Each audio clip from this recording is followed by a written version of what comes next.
ఈరోజు అరఫా రోజు గురించి మాట్లాడుతున్నప్పుడు మన హృదయం కంపించాలి. ఎందుకంటే ఇది సాధారణ రోజు కాదు. ఇదే ఆ రోజు లక్షలాది హుజ్జాజ్ అరఫా మైదానంలో నిలబడి చేతులు ఎత్తి కన్నీళ్లతో అల్లాహ్ దగ్గర క్షమాపణ అడిగే రోజు. మక్కా నేల మొత్తం తక్బీర్ ధ్వనులతో మార్మోగే రోజు. పాపాలతో నిండిపోయిన మనిషి కూడా ఈ ఒక్క రోజు ద్వారా అల్లాహ్ క్షమను పొందే అవకాశం ఉన్న రోజు. ఎంతోమంది ముస్లింలు ఈ రోజు యొక్క మహిమ తెలియక మొబైల్లో, సోషల్ మీడియాలో, వ్యర్థ విషయాల్లో ఈ విలువైన సమయాన్ని వృధా చేస్తారు. కానీ నిజానికి ఈ రోజు మన జీవితాన్ని పూర్తిగా మార్చగల రోజు.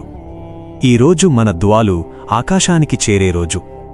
ఈ రోజు అల్లాహ్ తన బందాలను నరకాగ్ని నుండి విముక్తి చేసే రోజు.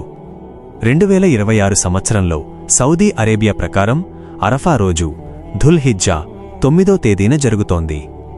అదే రోజు తరువాత ఈద్ అల్ అధా వస్తుంది. హజ్జ్ చేస్తున్న ముస్లింలకు ఇది అత్యంత ముఖ్యమైన రోజు.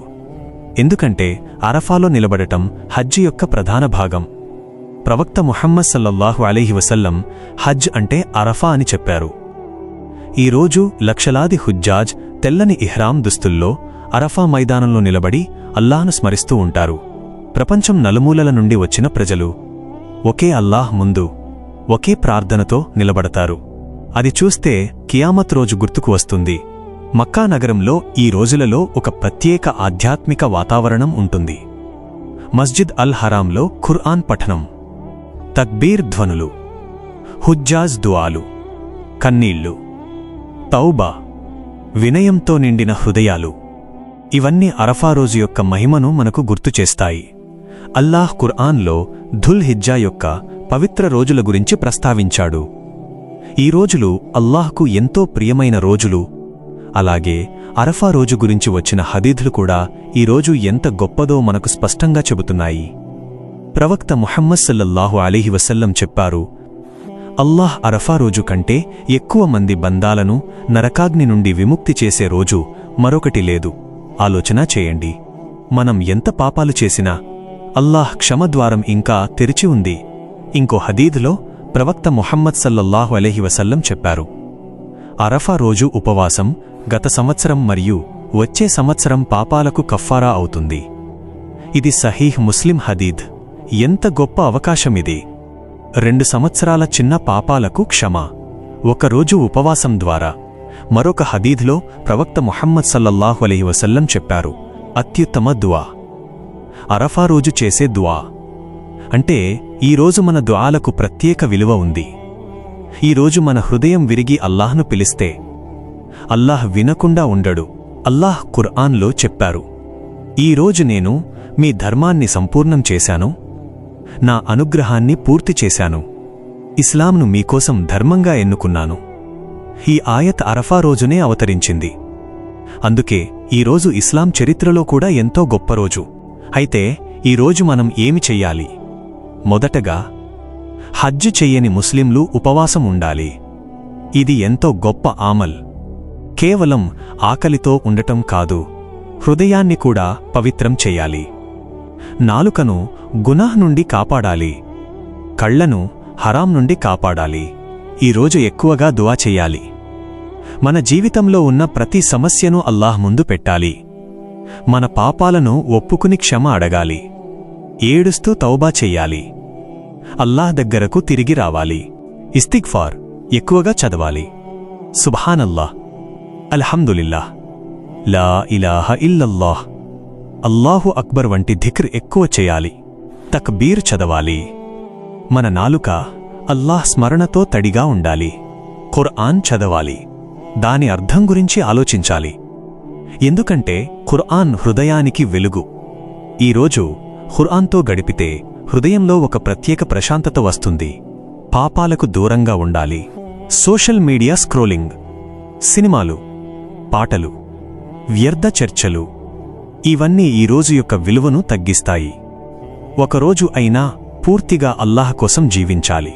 నిజమైన తౌబా అంటే కేవలం నోటితో అస్తగ్ఫిరుల్లాహ్ అనడం కాదు. హృదయం మారాలి, పాపాన్ని ద్వేషించాలి, తిరిగి అదే గునాహ్ చెయ్యకూడదని నిర్ణయం తీసుకోవాలి. ఈరోజు ఒక నిజ జీవిత ఉదాహరణను ఊహించండి. ఒక యువకుడు ప్రతి ఇస్లామిక్ సందర్భాన్ని వినోదంలో గడిపేవాడు. రమజాన్లో కూడా మొబైల్లోనే ఎక్కువ సమయం గడిపేవాడు. కాని ఒకసారి అరఫా రోజు యొక్క మహిమ గురించి విన్నాడు. ఈ రోజు 2 సంవత్సరాల పాపాలకు క్షమ అని తెలుసుకున్నాడు. అల్లాహ్ నరకాగ్ని నుండి బందాలను విముక్తి చేస్తాడని తెలుసుకున్నాడు. ఆ రోజు అతను ఉపవాసముండాడు. ఫజ్ర్ నుండి మగ్రిబ్ వరకు ఎక్కువ సమయం ఖుర్ఆన్ చదివాడు. దుఆ చేశాడు. ఏడుస్తూ తౌబా చేశాడు. రాత్రికి అతని హృదయంలో ఒక కొత్త ప్రశాంతత వచ్చింది. చాలా సంవత్సరాల తరువాత అతను అల్లాహ్కు దగ్గరైన భావన పొందాడు. ఇదే అరఫా రోజు యొక్క ప్రభావం. సోదరులారా, సోదరీమణులారా, ఒక ముఖ్యమైన హెచ్చరిక గుర్తుంచుకోండి. ఈరోజు మొబైల్లో వృధా చేయకండి. సోషల్ మీడియా వీడియోలతో సమయం చంపకండి. ఈరోజు తిరిగి రావచ్చు అని గ్యారంటీ లేదు.